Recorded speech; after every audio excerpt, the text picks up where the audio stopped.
like a giggle. I It's get it. great. It's great. I love it. I love the balloon. Speaking of which, we're live, if blurry now. Hello, everybody. Welcome to Agency Accelerator. I'm Trevor. And I'm Tom. This is Agency Accelerator, where we talk about how to launch your agency and scale it. Quickly. Because we're accelerating it, you see. If you have an agency that's doing less than $1 million a year, good news. We're in the trenches growing our business right through that size too.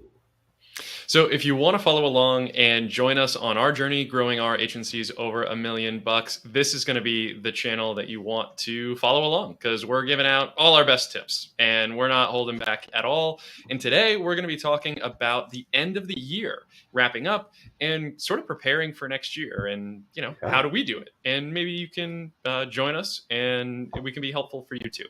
Maybe you can learn something too. This is famously, at least to me in the agency world, between Thanksgiving and the New Year's, nothing happens. Right? Nobody's buying a new contract. No one is kicking off a new thing. Everybody is just like, well, we'll see you in the new year. And you're like, Mm-hmm. so, but that's not actually a bad thing, because that means you have time to think about both what you did this year, good and bad, and what you do next year to make it even better. So one of the things that I do and wanted to share with you today, Trevor, is just the way that you even structure your reflection for the year, right? Yeah. And for me, I've adopted this structure from a group called EO, Entrepreneurs Organization, just breaking up the way that you think about your life really into professionally, personally, and your at-home family.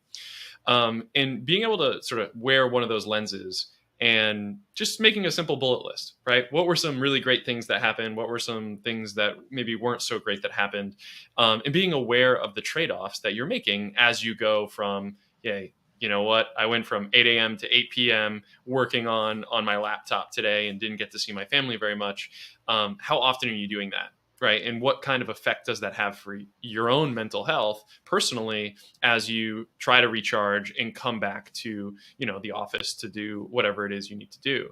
So this is a really great time to do that type of reflection and just making a list, simple list, getting it out of your head and onto paper or onto a digital medium, right? To be able to reflect honestly with yourself, to just see how satisfied you were with your own balancing of your personal life, your professional life, and your family. Because a lot of times when entrepreneurs run out of gas, it's because they're not paying attention to one of those things. Right. And it's usually not professionally. Usually that can take over, the pie a little bit. But when you're reflecting over yourself, like, are you going to the gym? Are you eating right? Are you, giving your full time and attention to, your spouse or your kids? These are the types of things that now is a great time to reflect on. Yeah. And when you're building out, I mean, your business goals and objectives, your personal ones, your family ones, it's also good to solicit input from people, particularly people who are affected by each of those parts, right? Your personal one might just be you on a piece of paper, but business ones and family ones, I would recommend against saying, great, I've set objectives for the year and I was real happy with how family life went, so we're good, right? Involve the rest of your family. Even like I would note now, my son is 8, and I'm starting to get him involved in some of this stuff and saying, hey, look, we try and figure out what we're doing big every year. How's this year going versus how you thought last year went, right? And in his case, he's had some definite big benefits that have come his way over the last year. He's a much happier child than he was a year ago. The 4-year-olds I can't do much with, right? They will try to eat the pencil. Probably not. They're older than that, but they're not big on planning yet. But I do like get people involved, right? Don't just do it yourself if you can. And I think now is the time of the year to have those honest conversations, right? And have the time to reflect. I think everyone's sort of in a mode, right? Here we are, the day before Thanksgiving, right? Sort of in a mode giving thanks in grounding in that type of gratitude that you might have for yourself, your circumstance. A lot has happened in the world this year, so reflecting a little bit and just paying attention to the little things that you were able to be a part of or happen to you, will have those ripple effects into next year. How much can you recharge, and can you be able to dig deep in the way that you think and have processed everything that's gone on this year, to be able to come back refreshed, and to be able to be honest with yourself, to perform at your personal best, right? The game is you against you. It's not you against whoever you can find on the internet who happens to be successful, right? I'm sure all of us submitted our job application to OpenAI last week, but unfortunately, right, their decision has been made. I didn't. I think maybe I was in a rare moment for me of self honesty. I went, I wouldn't be good at that. So, well, that's okay too, right? I mean, that's very okay. I mean, I think we all know how that story ended, but we were never really in the running anyway. I guess not. I like to pretend sometimes, but probably not. Probably not. No, it's I do think one way I like to tackle this, and this came from my agency coach actually, is look at this, not just have a bullet list, right? Think about what you accomplished, what you wish to accomplish. And of course, we should all be, everyone listening here, you should be setting goals for yourself for the end of next year now. Not so much so that because you must hit them, but what you don't measure, you can't improve. And those goals shouldn't just be revenue, although revenue is probably one of them. Should be a lot more than that. I remember 4 years ago, I sat down and said, look, I want to make $150,000 a year working 30 hours a week. And I've done okay at the number goal, but done a real bad job at the hours goal. I'm probably at still 60, so I'm still double that number. Not where I want to be there, right? But it's also, I mentioned to my wife how I was like, maybe if I get all the systems working well enough here in Crowd Tamers, I'll just, I'll do 10 or 15 hours a week. She's like, no, you won't. Don't lie. You are bad at not working. You see something and you hop in. You don't wait for someone else to fix it. And I'm like, okay, that's actually fair, right? It's the founder mentality. Is I'm not willing to go, that's not my job. So, okay, whatever. You set those goals, but then you also look at, okay, as I'm looking towards my goals, I'm old. A really old model for evaluating a strategic possibility is the SWOT model: strength, weakness, opportunity, threat. And if you've been to biz school, you see it for evaluating a new market, or you see it for evaluating a new business opportunity or a campaign or any of these things. I like to use it to evaluate me this last year, strengths and weaknesses, and then opportunities and threats. My hands are off camera. Opportunities and threats for next year, right? So like I know strengths, what I'm good at, and the productization I've done with Crowd Tamers and the systemization I've done are a strength of mine and pretty rare in the market. Weakness, I don't like rote work. So, my accountant despairs every time we talk because looking at every line item that my credit card bill hit and matching it up to what it was is not something I will ever do. And so, like, that's a weakness, right? And then as you're looking at weaknesses, some weaknesses are opportunities for improvement of yourself, and some weaknesses are opportunities for you to find someone else to improve. You'll hire an accountant, in my case. And then threats are, macroec might come screw you. Threats are, if you're bad with accounting and you don't hire a bookkeeper, tax fraud, and then jail, right? Like some things you don't address will bite you in the butt. So mapping all that out and thinking about, as I plan this year, look back at it, what are my strengths and weaknesses next year? What can I build on in advance? What threats do I have to make sure I fend off? Just for yourself and for your business can also be a really good way to give yourself a little distance from, you don't say, I'm a bad founder because I don't do my bookkeeping, right? Yeah, you would. It's just a necessary evil of being a founder, right? Is bookkeeping needs to get done. But you could either say, I'm a bad founder because I'm not doing this, or you can say, look, I'm weak at this. I have an opportunity to address it one way or the other. I think getting some distance from you saying, I am bad at this, or conversely, I'm the best founder in the world because I build good processes, whatever, right? Finding the right way to give a little distance to it allows you to be a little more objective as you're reflecting on it. Yep. Absolutely. And I think one of those, there's a couple different ways to take that conversation actually. So one of the major issues that we had last year, right around this time last year, was we were paying a little over $300 a month for HubSpot and all of the things that HubSpot can do, right? Like if you've never looked at HubSpot and you're running a startup right now, you probably don't want to look at it because it's just a money pit. Like it is a very expensive CRM, but considered the gold standard for a lot of organizations. But for our particular organization, it just wasn't a great fit. It took a lot of energy and upkeep to learn and to create systems inside of HubSpot. And this time last year, I put a ton of time in to actually creating our own CRM in Airtable because we have a ton of Airtable infrastructure. It was just going to be better for us. And that type of realism of like, hey, am I going to spend $4,000 a year on this piece of software that I don't really enjoy being in, that I need to shoehorn my systems in?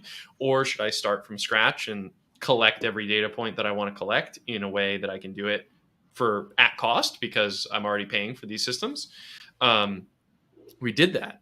And over the last year, been able to see and collect all this information to help inform real decisions for next year.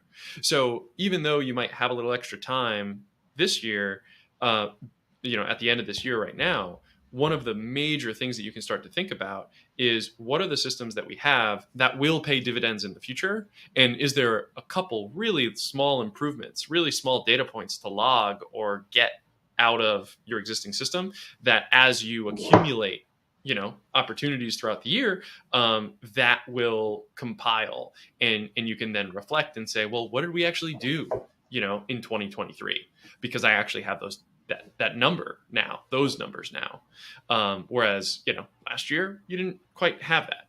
So it's this time of the year that's really great to sort of pay it forward for your time next year. Yeah, I agree. Despite me and my team having a whole host of HubSpot certifications, I don't use HubSpot in CrowdTamers. I use Notion as my CRM, which is also probably not the right tool for the job, but hey, it's the one I'm paying for. But it's got to work for you, right? Like Yeah. that's the thing, is there's way too much emphasis on a tool being objectively right, as Mhm. opposed to, well, in my organization, the way that we do it, the way that this happens, like just do, if it's getting used, it's getting updated, it's reliable, it's trustworthy, that's the right information, that's the right tool. It doesn't matter what the logo is. It matters that you're using a system effectively and it's helping you achieve more, right? That's the important part. Yeah. And uh, because everything in our company is powered in Notion, there's a lot of data we can mine, not just CRM, right? Client delivery, how many revisions were there? How much output are we seeing from team members? All this kind of stuff. You can grab from Notion and look at and analyze and see, hey, I can project as my company grows, right? When do I really need to hire new people Mm-hmm. based off of how much work I can see my team can do and how much time, all these sorts of things. Um, that data collection, as passive as you can, right? You don't want to have to be a thing that you do, is generate data for further analysis. It needs to be you're gathering it as passively as you can so that a year goes by and you go, oh, I wonder what all that data that I collected is going to tell me. And because you were just gathering it, you can say, stuff is surfacing. Right? I've learned new things about my business. And that, whether it's, again, you looking at your own to-do list and seeing how fast you complete it, or, um, client turnaround time, average time working, what the average life cycle of a client is, all this stuff, right? It can be tremendously valuable. So, The other thing that I want to be sure to mention here, and I think we could wrap this up after. I'd be curious your thoughts on this too. Is the beginning of the year is a really great time to look at your recurring meetings. mm, So a lot of times, I'm sure I'm sure you've probably seen this demonstration. You see a professor who takes a bunch of tennis balls, they puts them in a large cylindrical glass ball, and say, "Hey, is the cylinder full?"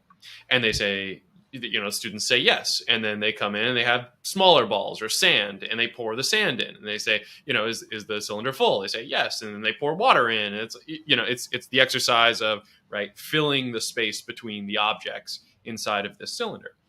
And that is exactly what your calendar is like. Whatever milestone meetings, whatever regular cadence meetings you decide to make time for, you will have that on the calendar and you will hold those meetings every week.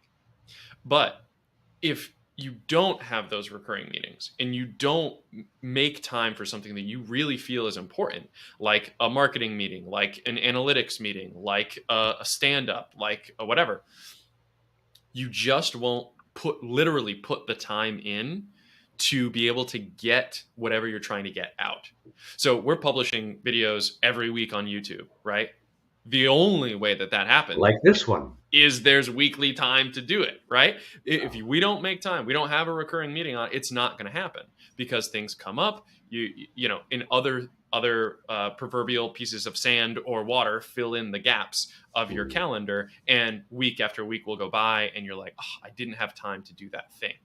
So now's the time to look at your recurring meetings from last year or this year and plan which ones you want to make time for, or add or refine or change the cadence of, right? Any of those recurring meetings for next year. And that's really the framework that you're going to be able to apply to yourself to know that you have enough time to get something done, right? Full stop. If you don't make time for it, you won't do it.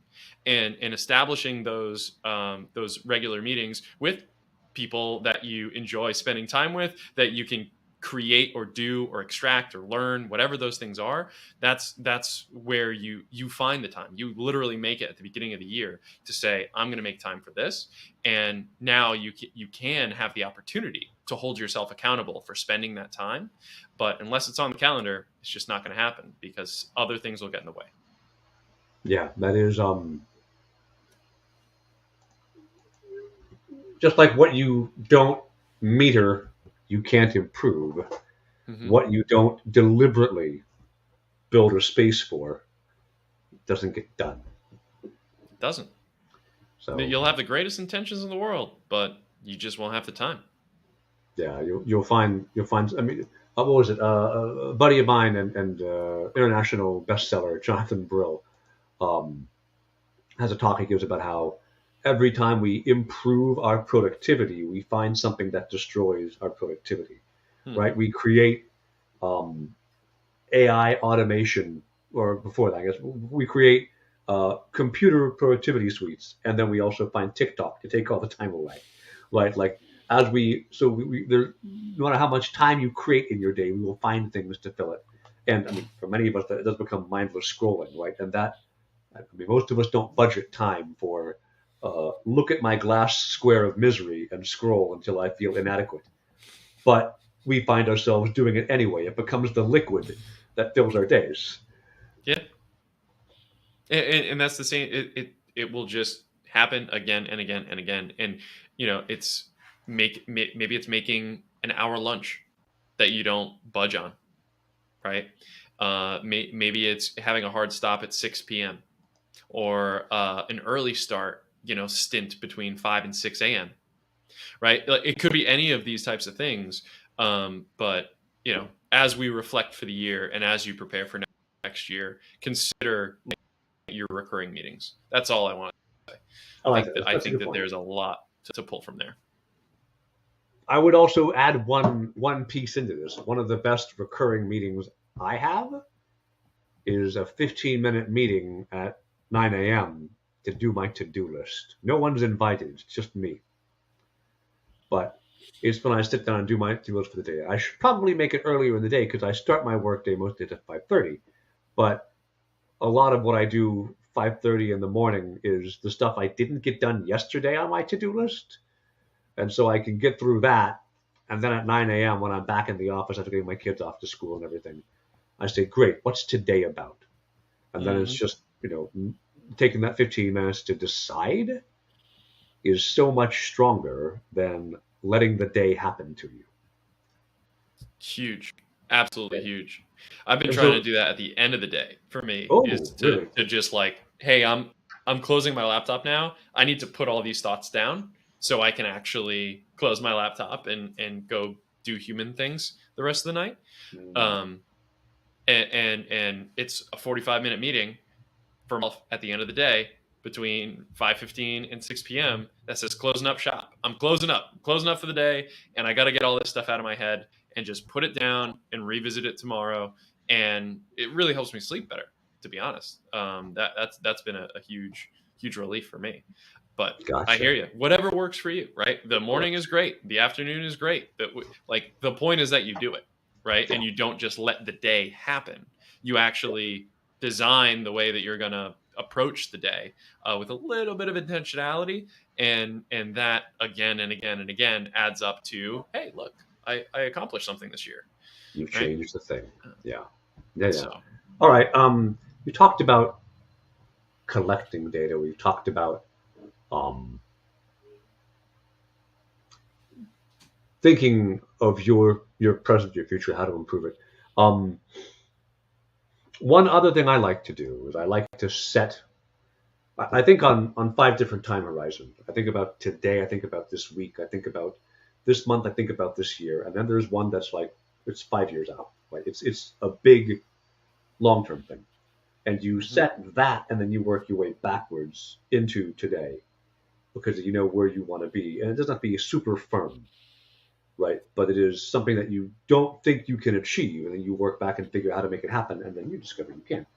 Um, then in theory, every month, but I'm bad about it. Probably every quarter, in truth, I'm looking at this 5 year, right?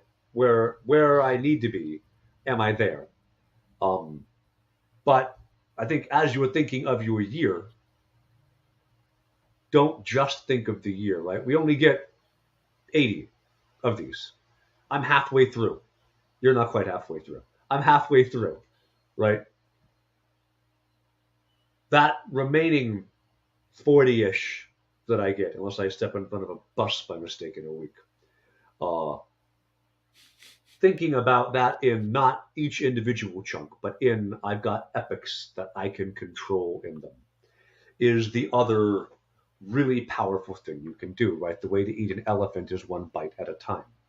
Crowd Tamers wants to help 1,000 founders make $1 million a year. I've got about 4.5 more years before my timeline is up on that. I've only done 20 something so far. So Mm-hmm. elements of scale have to come in place. Go to market.courses, right? Like I'm starting to teach people this, not just have them pay me to do it. And doing it that way, where if you learn from me, I have empowered you to make that growth and do that thing. That's a big part of how I make that 1,000 happen, right? And I set it was a 7 year goal for me 2 years ago, was make this happen because if I generate $1 billion in good in the world by saying a founder get your business up to $1 million a year of revenue, um, that's a number that sounded impossible to me. So I then started to say, Mm-hmm. well, what are the big pieces that have to happen? And one of them was a course. And this year I made the course, but I didn't really publicize it very well. Next year, well, now it's time to actually go to market. As a go to market expert, I should probably be able to crack that. And but like that's the think of not just your year and not just your number or not just hours you're working and all these things. We only have whatever our 80 years is. Um, think of the epochs you can control to a big goal as well. Do you have a big hairy? I know you've got automated way 1 billion hours, right? Yeah, that big goal has been shifting a little bit for us. Part of trying to save 1 billion hours of human attention, and redirect that into mindful work. Um, it's difficult to measure, for Yeah, one, and what the baseline generally is not measured at all, right? When someone's dealing with a crappy process that they're writing everything down on sticky notes, they're typically not saying, oh, and that was 35 minutes and that was 72 minutes, right? You don't have a baseline to begin with. So we've been discussing actually migrating over more to a goal like yours of empowering individuals to achieve X, and that's more along the lines of like a low code engineer goal. And that's the distinction, is like, is this more of a goal for low code engineers or like X-ray as a whole? So we have some dialogue to have internally about that this season, right? We need to talk about that and really hit that 5-year mark. Like, where will we be then, and is that aligned with everything that we're doing now? um, the good news is, everything that we've touched in the year has been very tight and focused in that same direction, but which star we're aiming for isn't quite clear yet. So I think the exercise is going to be figuring out, what is a little out of reach and aiming for that, as opposed out of reach and measurable, as opposed to just trying to save a billion hours of human attention. I think there's more specificity we can add to that, and more direct, named economic benefit to individuals that are impacted, as opposed to, saving people's time, which you'd never really realistically be able to measure, to the millisecond. But I get that. I get that. Okay. Well, I think it wouldn't be a Thanksgiving episode if we didn't at least also toss in, right? I think it is, as a founder, I'm very blurry. I appear to give myself a head wound. There we go. As a founder, we focus on the things that are wrong, right? To the point that drives my wife crazy, because she'll be like, "Hey, how was dinner?" And I'll say it was great, but you could have done X or Y. She's like, "Shut it," right? as she should. As she should. I mean, that's the legitimate response, right? Um, but as a founder, we focus on what needs improving and what is wrong. You don't become a founder if you're not out there to build something that's better than what was. But it's also it's Thanksgiving tomorrow, or Friday. In both of our cases, we're actually having Thanksgiving.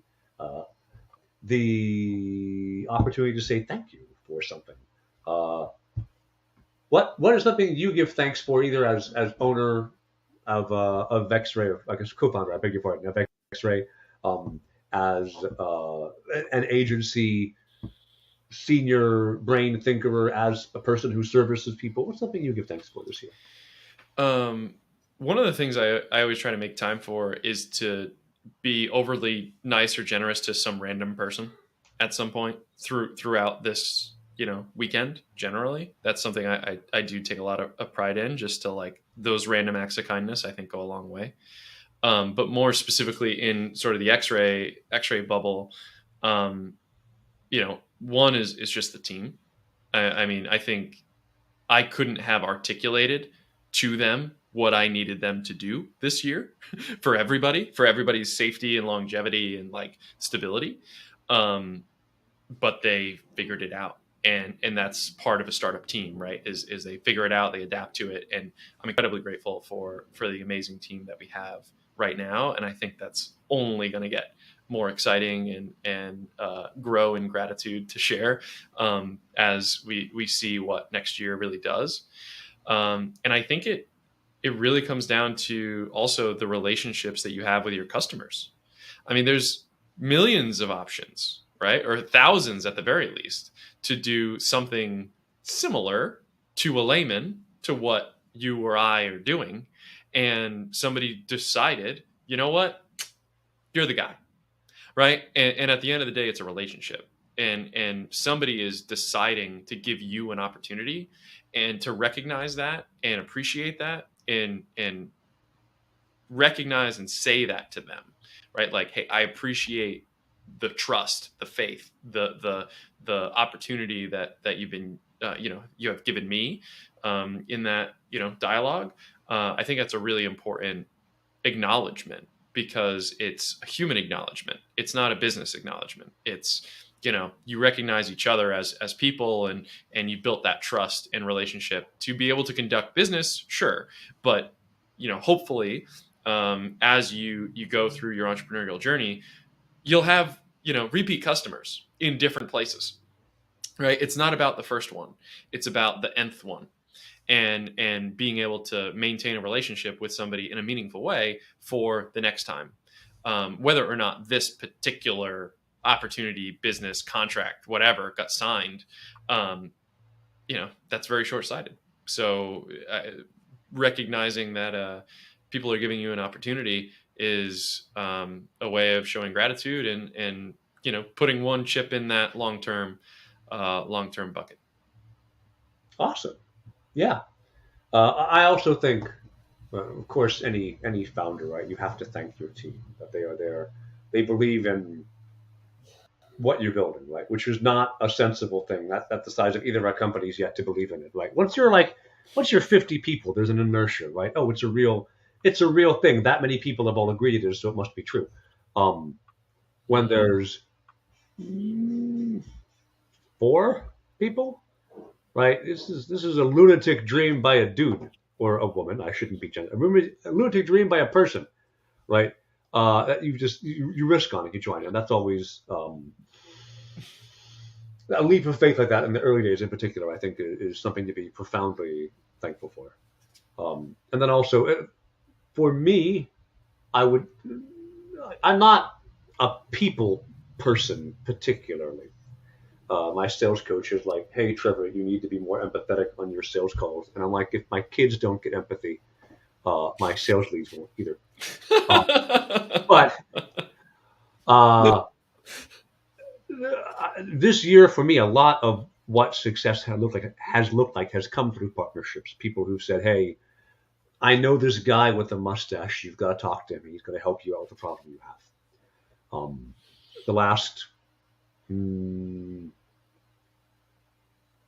probably 6 of the last 10 clients of mine have come from somebody who made an intro, right? Which was not a year ago how business was growing for me. No. And that there are people out there who get what I do enough to want to share it around is also something I'm very grateful for.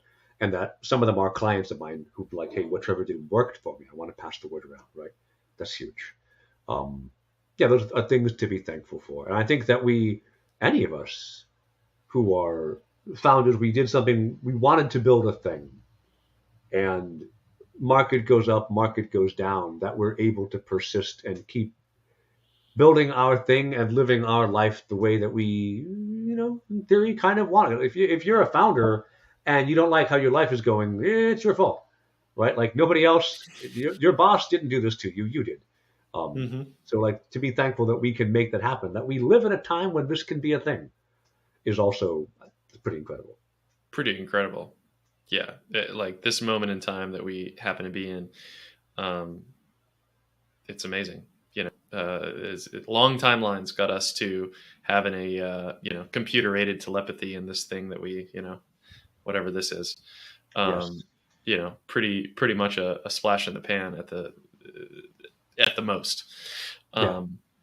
But I hear you, Trevor. It's always a pleasure talking with you and Yes, grateful sir. for these conversations. I appreciate the exploration. It's such a blast. I mean, we get to do this, right? This is awesome. It is. It's awesome. Happy Thanksgiving, Tom. Happy Thanksgiving, everybody around the world who may be listening, whether it's Thanksgiving for you or not. Tom, I'll see you in 2 weeks. I will see you in 2 weeks. Bye. Bye-bye.